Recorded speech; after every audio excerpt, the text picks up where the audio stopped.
Hello everyone, ನಮಸ್ತೆ. ಎಲ್ಲರೂ ಚೆನ್ನಾಗಿದ್ದೀರಿ ಅಂತ ಹೇಳಿ ಅನ್ಕೊಳ್ತಾ ಇದ್ದೇನೆ. ನಾನು ವಿದ್ಯಾಶ್ರೀ. ಈ ವಿಡಿಯೋದಲ್ಲಿ ಆಮ್ಲಗಳು, ಪ್ರತ್ಯಾಮ್ಲಗಳು ಮತ್ತು ಲವಣಗಳು ಪಾಠದ ಮಲ್ಟಿಪಲ್ ಚಾಯ್ಸ್ ಕ್ವೆಶನ್ಸ್ಗೆ ಆನ್ಸರ್ಗಳನ್ನು ನೋಡ್ತಾ ಹೋಗುವ. ಪ್ರಶ್ನೆ ಸಂಖ್ಯೆ 1. ಕೊಟ್ಟಿರುವ ಚಿತ್ರದಲ್ಲಿ ಉರಿಸುವಿಕೆಯ ಮೂಲಕ ಪರೀಕ್ಷಿಸಲಾಗುತ್ತಿರುವ ಅನಿಲ. Option A hydrogen, B oxygen, C nitrogen, D chlorine. ಸರಿಯಾದಂಥ ಉತ್ತರ ಆಪ್ಷನ್ ಎ ಹೈಡ್ರೋಜನ್. ಇಲ್ಲಿ ಚಿತ್ರವನ್ನು ಗಮನಿಸಿದರೆ ಆಗ್ತಾ ಇರುವಂತಹ ರಿಯಾಕ್ಷನ್ ಜಿಂಕ್ ಮತ್ತು ಸಲ್ಫ್ಯೂರಿಕ್ ಆಸಿಡ್ನ ನಡುವೆ, ಸಲ್ಫ್ಯೂರಿಕ್ ಆಮ್ಲದ ನಡುವಿನ ರಾಸಾಯನಿಕ ಕ್ರಿಯೆ. ಇಲ್ಲಿ ನಮಗೆ ಸಿಗುವಂತಹ ಪ್ರಾಡಕ್ಟ್ಗಳು ಜಿಂಕ್ ಸಲ್ಫೇಟ್ ಮತ್ತು ಹೈಡ್ರೋಜನ್ ಅನಿಲ ಹೊರಬರ್ತಿರುವಂಥದ್ದು. ಈ ಚಿತ್ರದಲ್ಲಿ ಅದೇ ಹೈಡ್ರೋಜನ್ ಅನಿಲವನ್ನು ಪರೀಕ್ಷಿಸಲಾಗ್ತಿದೆ. ಏನು ಮಾಡ್ತಾರೆ ಅಂತ ಹೇಳಿದರೆ, ಉರಿಯುತ್ತಿರುವ ಕ್ಯಾಂಡಲನ್ನು ಹೊರಬರುವಂತಹ ಹೈಡ್ರೋಜನ್ ಅನಿಲದ ಹತ್ರ ತಗೊಂಡು ಬಂದಾಗ ಪಾಪ್ ಸೌಂಡ್ ಕೇಳುವಂಥದ್ದು. Question number 2. ಕೆಳಗಿನವುಗಳಲ್ಲಿ ಆಮ್ಲೀಯ ಆಕ್ಸೈಡ್ ಯಾವುದು? Option A magnesium oxide, B ಸತುವಿನ oxide, C carbon dioxide, option D calcium oxide. ಸರಿಯಾದಂಥ ಉತ್ತರ ಸಿ ಕಾರ್ಬನ್ ಡೈಆಕ್ಸೈಡ್. ಯಾಕೆ ಅಂತ ಹೇಳಿದರೆ, ಆಮ್ಲೀಯ ಆಕ್ಸೈಡ್ ಯಾವುದು ಅಂತ ಹೇಳಿ ಕೇಳಿದ್ದಾರೆ.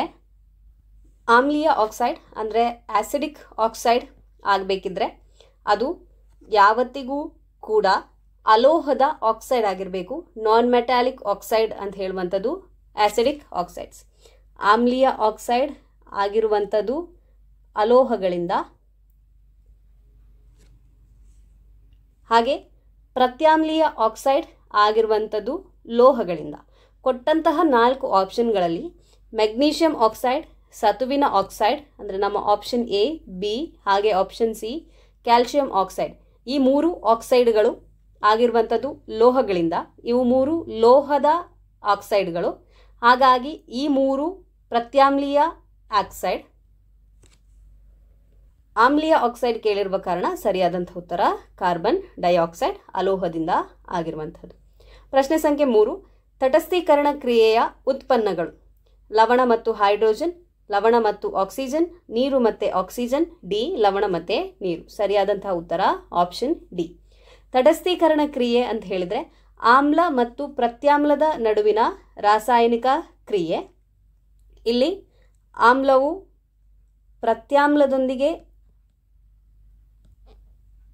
ರಿಯಾಕ್ಟ್ ಆಗಿ ನಮಗೆ ಸಿಗುವಂಥದ್ದು ಲವಣ ಮತ್ತು ನೀರು. ಆಮ್ಲ ಪ್ರತ್ಯಾಮ್ಲದ ನಡುವಿನ ರಾಸಾಯನಿಕ ಕ್ರಿಯೆಯನ್ನೇ ನಾವು ತಟಸ್ಥೀಕರಣ ಕ್ರಿಯೆ ಅಂತ ಹೇಳುವಂಥದ್ದು. ಅದರ ಉತ್ಪನ್ನಗಳು ಲವಣ ಮತ್ತು ನೀರು.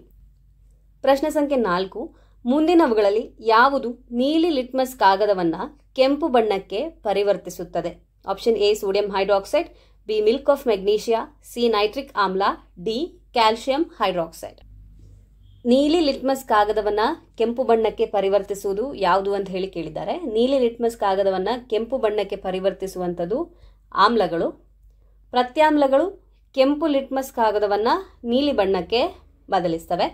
ಕೊಟ್ಟಿರುವಂತಹ 4 ಆಪ್ಷನ್ಗಳಲ್ಲಿ ಆಪ್ಷನ್ ಎ, ಬಿ ಮತ್ತು ಡಿ ಅವುಗಳೆಲ್ಲವೂ ಪ್ರತ್ಯಾಮ್ಲಗಳು. ಅವುಗಳು ಕೆಂಪು ಲಿಟ್ಮಸ್ ಕಾಗದವನ್ನು ನೀಲಿ ಲಿಟ್ಮಸ್ ಬಣ್ಣಕ್ಕೆ ಬದಲಾಯಿಸ್ತವೆ. ಆದರೆ ಆಪ್ಷನ್ ಸಿ ಯಲ್ಲಿರುವಂಥದ್ದು ಆಮ್ಲ, ನೈಟ್ರಿಕ್ ಆಮ್ಲ, ಅದು ನೀಲಿ ಲಿಟ್ಮಸ್ ಕಾಗದವನ್ನು ಕೆಂಪು ಬಣ್ಣಕ್ಕೆ ಪರಿವರ್ತಿಸುತ್ತದೆ. ಆದ್ದರಿಂದ ಸರಿ ಉತ್ತರ ಆಪ್ಷನ್ ಸಿ. ಪ್ರಶ್ನೆ ಸಂಖ್ಯೆ 5. ಮುಂದಿನ ಯಾವ pHನ ದ್ರಾವಣ ಅತ್ಯಂತ ಹೆಚ್ಚು ಹೈಡ್ರೋಜನ್ ಅಯಾನ್ಗಳ ಸಾರತೆಯನ್ನು ಹೊಂದಿದೆ? Option A pH14, option B pH9, option C pH7, option D pH1. ಸರಿಯಾದಂಥ ಉತ್ತರ ಆಪ್ಷನ್ ಡಿ pH1. ಯಾಕೆ ಅಂತ ಹೇಳ್ತೇನೆ. pH ದ್ರಾವಣದ ಅತ್ಯಂತ ಹೆಚ್ಚು ಹೈಡ್ರೋಜನ್ ಅಯಾನ್ ಇರುವುದು ಯಾವುದರಲ್ಲಿ ಅಂತ ಹೇಳಿದರೆ, ನಮ್ಮ pH ಸ್ಕೇಲಲ್ಲಿ ಇರುವಂಥದ್ದು 0ಯಿಂದ 14, ಹಾಗೆ ಮಧ್ಯದಲ್ಲಿರುವಂಥದ್ದು ನ್ಯೂಟ್ರಲ್.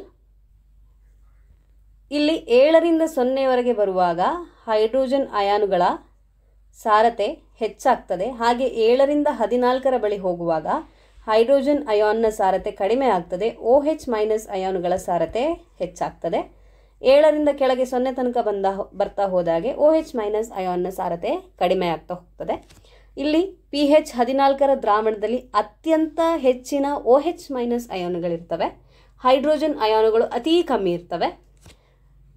ಅದಕ್ಕಿಂತ ಸ್ವಲ್ಪ ಜಾಸ್ತಿ ಹೈಡ್ರೋಜನ್ ಅಯಾನ್ ಸಾರತೆ ಇರುವಂಥದ್ದು pH 9ರಲ್ಲಿ ಮತ್ತು ಸ್ವಲ್ಪ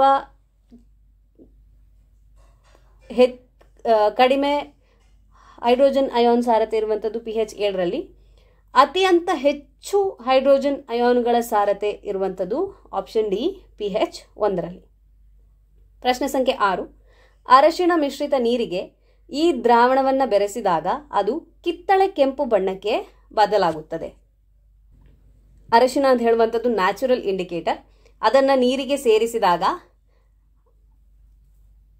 ನೀರಲ್ಲಿ ಅದನ್ನು ದ್ರಾವಣ ಮಾಡಿಕೊಂಡಾಗ ಅದು ಯಾವ ದ್ರಾವಣವನ್ನು ಅದಕ್ಕೆ ಸೇರಿಸಿದರೆ ಅದು ಕಿತ್ತಳೆ ಕೆಂಪು ಬಣ್ಣಕ್ಕೆ ಬದಲಾಗ್ತದೆ ಅಂತ ಹೇಳಿ. ಅರಶಿನ ಬಣ್ಣ ಕಿತ್ತಳೆ ಕೆಂಪು ಬಣ್ಣಕ್ಕೆ ಬದಲಾಗುವಂಥದ್ದು ಸರಿಯಾದಂಥ ಉತ್ತರ ಸೋಡಿಯಂ ಹೈಡ್ರಾಕ್ಸೈಡ್.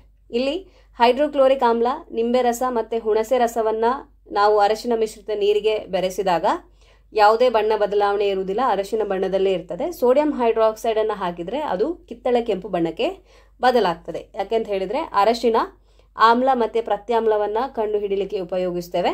ಅರಶಿನಕ್ಕೆ ಪ್ರತ್ಯಾಮ್ಲಗಳು ಸೇರಿದಾಗ ಅವುಗಳು ಕಿತ್ತಳೆ ಕೆಂಪು ಬಣ್ಣಕ್ಕೆ ಬದಲಾಗುವಂಥದ್ದು. ಹಾಗಾಗಿ ಸರಿಯಾದಂಥ ಉತ್ತರ ಆಪ್ಷನ್ ಎ. Question number 7. ಜೇನುಹುಳುವಿನ ಮುಳ್ಳಿನಲ್ಲಿರುವ ಆಮ್ಲ. ಆಪ್ಷನ್ ಎ ಟಾರ್ಟಾರಿಕ್ ಆಮ್ಲ, ಬಿ ಸಿಟ್ರಿಕ್ ಆಮ್ಲ, 3 ಆಕ್ಸಾಲಿಕ್ ಆಮ್ಲ, 4 ಮೆಥನೋಯಿಕ್ ಆಮ್ಲ. ಜೇನುಹುಳುವಿನ ಮುಳ್ಳಿನಲ್ಲಿರುವಂಥದ್ದು ಹಾಗೆ ಕೆಲವು ಇರುವೆಗಳ ಮುಳ್ಳಿನಲ್ಲಿರುವಂಥದ್ದು ಎಲ್ಲ ಮೆಥನೋಯಿಕ್ ಆಮ್ಲಗಳು. ಈ ಜೇನುಹುಳು ಕಚ್ಚುವಾಗ ಅಥವಾ ಇರುವೆಗಳು ಕಚ್ಚುವಾಗ ನಮಗೆ ಅಲ್ಲಿ ತುರಿಸಿದ ಅನುಭವ ಆಗ್ತಾ ಇರ್ತದೆ. ಅದು ಯಾಕೆ ಅಂತ ಹೇಳಿದರೆ ಅವುಗಳು ರಿಲೀಸ್ ಮಾಡಿದಂಥ ಹೊರಬಿಟ್ಟಂತಹ ಮೆಥನೋಯಿಕ್ ಆ್ಯಸಿಡ್ನಿಂದಾಗಿ. ಇನ್ನು ಟಾರ್ಟರಿಕ್ ಆಮ್ಲ, ಸಿಟ್ರಿಕ್ ಆಮ್ಲ, ಆಕ್ಸಾಲಿಕ್ ಆಮ್ಲ. ಇದರಲ್ಲಿ ಟಾರ್ಟರಿಕ್ ಆಮ್ಲ ಇರುವಂಥದ್ದು ಹುಣಸೆ ಹುಳಿಯಲ್ಲಿ ಇರುವಂತಹ ಆಮ್ಲ ಟಾರ್ಟರಿಕ್ ಆಮ್ಲ. ಹಾಗೆ ಸಿಟ್ರಿಕ್ ಆಮ್ಲ ಇರುವಂಥದ್ದು ನಿಂಬೆಹಣ್ಣು ಮತ್ತು ಕಿತ್ತಳೆ ಹಣ್ಣು ಮುಂತಾದವುಗಳಲ್ಲಿ ಸಿಟ್ರಸ್ ಫ್ರೂಟ್ಸ್ ಅಂತ ಹೇಳ್ತೇವೆ ನಾವು. ಹಾಗೆ ಆಕ್ಸಾಲಿಕ್ ಆಮ್ಲ ಇರುವಂಥದ್ದು ಟೊಮ್ಯಾಟೊದಲ್ಲಿ. ಸೊ ಇವುಗಳನ್ನು ಕೂಡ ನೆನಪಿಟ್ಕೊಳ್ಳಿ. ಪ್ರಶ್ನೆ ಸಂಖ್ಯೆ 8. PQRS ದ್ರಾವಣಗಳ pH ಕ್ರಮವಾಗಿ 6, 4, 2 ಮತ್ತು 1 ಆದರೆ ಇವುಗಳಲ್ಲಿ ಅತ್ಯಂತ ಪ್ರಬಲ ಆಮ್ಲ ಯಾವುದು? ಈಗಾಗಲೇ ಹೇಳಿದಾಗೆ pH ಸ್ಕೇಲ್ 0ರಿಂದ 14ರವರೆಗೆ ಇರುವಂಥದ್ದು. ಇದರಲ್ಲಿ 7ರಿಂದ 0ಗೆ ನಾವು ಬರ್ತಾ ಇದ್ದೇವೆ ಅಂತ ಹೇಳಿದರೆ ಆಮ್ಲವು ಅತ್ಯಂತ ಪ್ರಬಲವಾಗಿರ್ತದೆ ಅಂತ ಹೇಳಿ.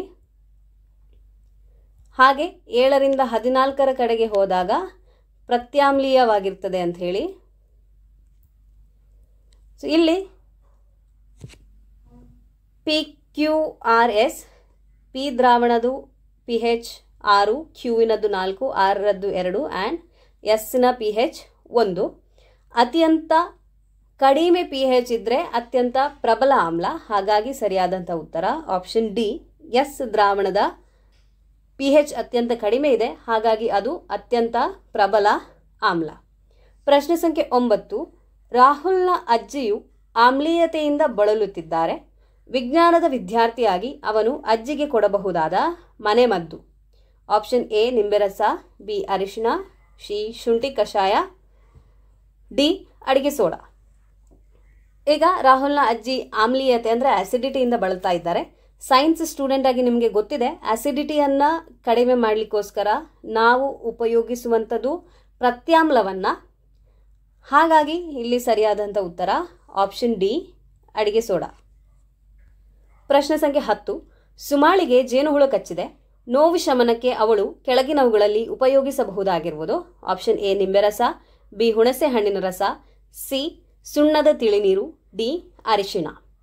ಸುಮಾಳಿಗೆ ಕಚ್ಚಿರುವಂಥದ್ದು ಜೇನುಹುಳು ಕಚ್ಚಿದಾಗ ನಮ್ಮ ದೇಹಕ್ಕೆ ಅದು ಬಿಡುವಂತಹ ಆಮ್ಲ ಮೆಥನೋಯಿಕ್ ಆಮ್ಲ. ಅದು ನಮ್ಮ ದೇಹಕ್ಕೆ ಆಮ್ಲವನ್ನು ಬಿಡ್ತದೆ. ಸೊ ನಮಗೆಲ್ಲರಿಗೆ ತಿಳಿದಿರುವಂತೆ ಈಗ ಇದನ್ನು ಉಪಶಮನ ಮಾಡಬೇಕಿದ್ರೆ ನಾವು ತಟಸ್ಥೀಕರಣ ಮಾಡಬೇಕು. ಆಮ್ಲವನ್ನು ತಟಸ್ಥೀಕರಣ ಮಾಡಲಿಕ್ಕೆ ನಾವು ಉಪಯೋಗಿಸುವಂಥದ್ದು ಪ್ರತ್ಯಾಮ್ಲದ ದ್ರಾವಣ. ಹಾಗಾಗಿ ಸರಿಯಾದಂತಹ ಉತ್ತರ ಆಪ್ಷನ್ ಸಿ ಸುಣ್ಣದ ತಿಳಿನೀರು. ಪ್ರಶ್ನೆ ಸಂಖ್ಯೆ 11. ಆಮ್ಲ ಮಳೆಯ pH ಮೌಲ್ಯ ಆಪ್ಷನ್ ಎ 7, ಆಪ್ಷನ್ ಬಿ 6.5ರಿಂದ 7.0, ಸಿ 6, ಆಪ್ಷನ್ ಡಿ 5.6ಕ್ಕಿಂತ ಕಡಿಮೆ. ಸರಿಯಾದಂಥ ಉತ್ತರ ಆಪ್ಷನ್ ಡಿ. ಆಮ್ಲ ಮಳೆಯ pH ಮೌಲ್ಯ ಯಾವತ್ತೂ ಕೂಡ 5.6 pHಗಿಂತ ಕಡಿಮೆ ಇರ್ತದೆ. Question number 12. ಆಮ್ಲವನ್ನು ತಟಸ್ಥೀಕರಿಸಲು ನೀವು ಕೆಳಗಿನ ಯಾವ ಆಕ್ಸೈಡ್ ಬಳಸುವಿರಿ?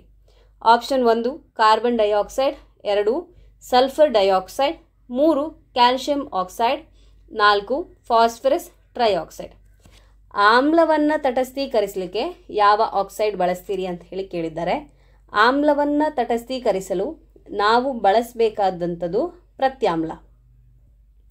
ಯಾವ ಆಕ್ಸೈಡ್ಗಳು ಪ್ರತ್ಯಾಮ್ಲಗಳಾಗಿವೆ? ಸೊ ನಮಗೆ ತಿಳಿದಿರುವಂತೆ ಆಮ್ಲೀಯ ಆಕ್ಸೈಡ್ ಅಂತ ಹೇಳಿದರೆ ಅದು ಅಲೋಹಗಳ ಆಕ್ಸೈಡ್.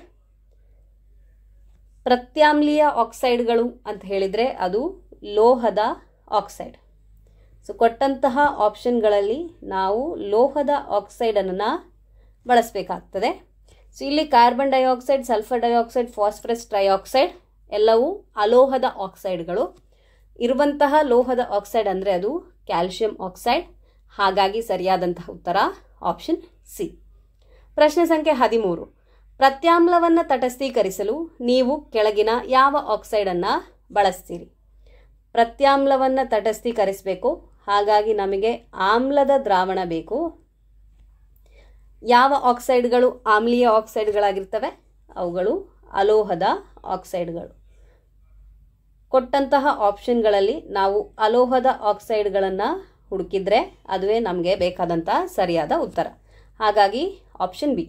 ಮ್ಯಾಂಗನೀಸ್, ಕ್ಯಾಲ್ಶಿಯಂ, ಮೆಗ್ನೀಷಿಯಂ ಎಲ್ಲವೂ ಕೂಡ ಲೋಹಗಳು. ಲೋಹದ ಆಕ್ಸೈಡ್ಗಳು ಅವುಗಳು ಪ್ರತ್ಯಾಮ್ಲಗಳು. ಹಾಗಾಗಿ ಸರಿಯಾದಂಥ ಉತ್ತರ ಸಲ್ಫರ್ ಡೈಆಕ್ಸೈಡ್. ಅದು ಅಲೋಹದ ಆಕ್ಸೈಡ್, ಆಮ್ಲವಾಗಿರುತ್ತದೆ. ಪ್ರಶ್ನೆ ಸಂಖ್ಯೆ 14. ಕ್ಷಾರಗಳೆಂದರೆ? ಆಪ್ಷನ್ ಎ ನೀರಿನಲ್ಲಿ ಕರಗುವ ಪ್ರತ್ಯಾಮ್ಲ, ಆಪ್ಷನ್ ಬಿ ನೀರಿನಲ್ಲಿ ಕರಗದ ಪ್ರತ್ಯಾಮ್ಲಗಳು, ಆಪ್ಷನ್ ಸಿ ನೀರಿನಲ್ಲಿ ಕರಗುವ ಆಮ್ಲಗಳು, ಆಪ್ಷನ್ ಡಿ ನೀರಿನಲ್ಲಿ ಕರಗದ ಆಮ್ಲಗಳು. ಕ್ಷಾರ ಅಂತಂದರೆ ನೀರಿನಲ್ಲಿ ಕರಗುವ ಪ್ರತ್ಯಾಮ್ಲಗಳು. ಹಾಗಾಗಿ ಸರಿಯಾದಂಥ ಉತ್ತರ ಆಪ್ಷನ್ ಎ. ಪ್ರಶ್ನೆ ಸಂಖ್ಯೆ 15. ನಮ್ಮ ದೇಹದ pH ವ್ಯಾಪ್ತಿ? ಆಪ್ಷನ್ ಎ 7.0ಯಿಂದ 7.8, ಆಪ್ಷನ್ ಬಿ 6.0ಯಿಂದ 6.8, ಆಪ್ಷನ್ ಸಿ 6.5ರಿಂದ 7.2, ಆಪ್ಷನ್ ಡಿ 8.0ಯಿಂದ 8.8. ಸರಿಯಾದಂಥ ಉತ್ತರ ಆಪ್ಷನ್ ಎ 7.0ಯಿಂದ 7.8. ಪ್ರಶ್ನೆ ಸಂಖ್ಯೆ 16. ಮುಂದಿನವುಗಳಲ್ಲಿ ಸಂಶ್ಲೇಷಿತ ಸೂಚಕಗಳ ಸರಿಯಾದ ಜೋಡಿ? ಆಪ್ಷನ್ ಎ ಅರಶಿನ ಮತ್ತು ಫಿನಾಪ್ತಲಿನ್, ಬಿ ಅರಶಿನ ಮತ್ತು ಮಿಥೈಲ್ ಆರೆಂಜ್, ಸಿ ಫಿನಾಪ್ತಲಿನ್ ಮತ್ತು methyl orange, option D phenolphthalein ಮತ್ತು ಈರುಳ್ಳಿ. ಸರಿಯಾದಂಥ ಉತ್ತರ ಆಪ್ಷನ್ ಸಿ ಫಿನಾಪ್ತಲಿನ್ ಮತ್ತು ಮಿಥೈಲ್ ಆರೆಂಜ್. ಪ್ರಶ್ನೆ ಸಂಖ್ಯೆ 17. ಸತು ಸೋಡಿಯಂ ಹೈಡ್ರಾಕ್ಸೈಡ್ನೊಂದಿಗೆ ವರ್ತಿಸಿದಾಗ ಉಂಟಾಗುವ ಉತ್ಪನ್ನಗಳು? ಆಪ್ಷನ್ ಎ ಸತುವಿನ ಆಕ್ಸೈಡ್ ಮತ್ತು hydrogen, option B sodium zincate ಮತ್ತು ಹೈಡ್ರೋಜನ್, ಆಪ್ಷನ್ ಸಿ ಸತುವಿನ ಆಕ್ಸೈಡ್ ಮತ್ತು ನೀರು, ಆಪ್ಷನ್ ಡಿ ಸೋಡಿಯಂ ಜಿಂಕೇಟ್ ಮತ್ತು ನೀರು. ಸರಿಯಾದಂಥ ಉತ್ತರ ಆಪ್ಷನ್ ಡಿ ಸೋಡಿಯಂ ಜಿಂಕೇಟ್ ಮತ್ತು ನೀರು. ರಾಸಾಯನಿಕ ಕ್ರಿಯೆಯನ್ನು ಇಲ್ಲಿ ಬರಿತಾ ಇದ್ದೇನೆ. ಸತು ಸೋಡಿಯಂ ಹೈಡ್ರಾಕ್ಸೈಡ್ನೊಂದಿಗೆ ವರ್ತಿಸಿದಾಗ ನಮಗೆ ಸಿಗುವಂಥದ್ದು ಸೋಡಿಯಂ ಜಿಂಕೇಟ್, Na2Zn-O2 ಇದು ಸೋಡಿಯಂ ಜಿಂಕೇಟ್. ಹಾಗೆ ಇದರೊಂದಿಗೆ ಹೈಡ್ರೋಜನ್ ಅನಿಲ ಕೂಡ ಬರುತ್ತದೆ. ಸರಿಯಾದಂಥ ಉತ್ತರ ಆಪ್ಷನ್ ಬಿ ಸೋಡಿಯಂ ಜಿಂಕೇಟ್ ಮತ್ತು ಹೈಡ್ರೋಜನ್. ಪ್ರಶ್ನೆ ಸಂಖ್ಯೆ 18. ಎ, ಬಿ, ಸಿ ಮತ್ತು ಡಿ ಕ್ರಮವಾಗಿ ಹೈಡ್ರೋಕ್ಲೋರಿಕ್ ಆಮ್ಲ, ಸೋಡಿಯಂ ಹೈಡ್ರಾಕ್ಸೈಡ್, ಅಮೋನಿಯಂ ಹೈಡ್ರಾಕ್ಸೈಡ್ ಮತ್ತು ಸಿಟ್ರಿಕ್ ಆಮ್ಲವನ್ನು ಪ್ರತಿನಿಧಿಸುತ್ತವೆ. ಹಾಗಾದರೆ ಇವುಗಳ pH ಮೌಲ್ಯದ ಏರಿಕೆ ಕ್ರಮದ ಸರಿಯಾದ ಜೋಡಣೆ? ಆಪ್ಷನ್ ಎ, ಬಿ, ಸಿ ಮತ್ತು ಡಿ ಅನ್ನು ನೋಡಿದರೆ ಸರಿಯಾದಂಥ ಉತ್ತರ ಆಪ್ಷನ್ ಡಿ ಆಗಿದೆ. ಹೈಡ್ರೋಕ್ಲೋರಿಕ್ ಆಮ್ಲ ಅನ್ನೋದನ್ನು ಎ ಅಂತ ಬರೆದಿದ್ದೇವೆ, ಸೋಡಿಯಂ ಹೈಡ್ರಾಕ್ಸೈಡನ್ನು ಬಿ, ಹಾಗೆ ಅಮೋನಿಯಂ ಹೈಡ್ರಾಕ್ಸೈಡ್ ಸಿ, ಸಿಟ್ರಿಕ್ ಆಮ್ಲವನ್ನು ಡಿ ಅಂಥೇಳಿ ಬರೆದಿದ್ದೇವೆ. 2 ಆಮ್ಲಗಳಿವೆ. ಆಮ್ಲದಲ್ಲಿ ಅತ್ಯಂತ ಅತ್ಯಂತ ಪ್ರಭಾವ ಆಮ್ಲ ಅಂತ ಹೇಳುವಂಥದ್ದು ಹೈಡ್ರೋಕ್ಲೋರಿಕ್ ಆಮ್ಲ. ಹಾಗಾಗಿ ಅದರ pH ಸಿಟ್ರಿಕ್ ಆಮ್ಲಕ್ಕಿಂತ ಕಮ್ಮಿ ಇರ್ತದೆ. ಇನ್ನು ಈ ಎರಡೂ ಆಮ್ಲದ pH ಮೌಲ್ಯ ಉಳಿದ ಎರಡು ಪ್ರತ್ಯಾಮ್ಲದ pH ಮೌಲ್ಯಕ್ಕಿಂತ ಕಮ್ಮಿ ಇರ್ತದೆ. ಎರಡು ಪ್ರತ್ಯಾಮ್ಲಗಳನ್ನು ತೆಗೆದುಕೊಂಡ್ರೆ ಅದರಲ್ಲಿ ಅಮೋನಿಯಂ ಹೈಡ್ರಾಕ್ಸೈಡ್ ಅಂತ ಹೇಳುವಂಥದ್ರದ್ದು ಸೋಡಿಯಂ ಹೈಡ್ರಾಕ್ಸೈಡ್ಗಿಂತ pH ಕಮ್ಮಿಯಾಗಿರುವಂಥದ್ದು. ಹಾಗಾಗಿ ಸರಿಯಾದಂತಹ ಏರಿಕೆ ಕ್ರಮದ ಜೋಡಣೆ ಆಪ್ಷನ್ ಡಿ ಆಗ್ತದೆ. ಪ್ರಶ್ನೆ ಸಂಖ್ಯೆ 19. ಮುಂದಿನವುಗಳಲ್ಲಿ ಘ್ರಾಣ ಸೂಚಕವಾಗಿ ಬಳಸುವ ನೈಸರ್ಗಿಕ ಸೂಚಕ ಯಾವುದು? ಕೊಟ್ಟಂತಹ 4 ಆಪ್ಷನ್ಗಳಲ್ಲಿ ನೈಸರ್ಗಿಕ ಸೂಚಕ ಬೇಕು. ಅದರಲ್ಲೂ ಘ್ರಾಣ ಸೂಚಕವಾಗಿ ಬಳಸುವಂಥದ್ದು ಅಂದರೆ ನಾವು ಪರಿಮಳದ ಮೂಲಕ ಅದನ್ನು ಉಪಯೋಗಿಸ್ತೇವೆ ಆಮ್ಲ ಮತ್ತು ಪ್ರತ್ಯಾಮ್ಲವನ್ನು ತಿಳಿದುಕೊಳ್ಳಿಕ್ಕೆ. ಸರಿಯಾದಂಥ ಉತ್ತರ ಆಪ್ಷನ್ ಡಿ ಈರುಳ್ಳಿ. ಈರುಳ್ಳಿಯು ಆಮ್ಲದ ಜೊತೆ ವರ್ತಿಸಿದಾಗ ಯಾವುದೇ ರೀತಿಯ ಬದಲಾವಣೆ ಇರುವುದಿಲ್ಲ ಪರಿಮಳದಲ್ಲಿ. ಆದರೆ ಅದು ಪ್ರತ್ಯಾಮ್ಲದೊಂದಿಗೆ ಸೇರಿದಾಗ ಅದರ ಪರಿಮಳದಲ್ಲಿ ಬದಲಾವಣೆ ಇರ್ತದೆ, ಅಂದರೆ ಪರಿಮಳವನ್ನು ಅದು ಕಳೆದುಕೊಳ್ತದೆ.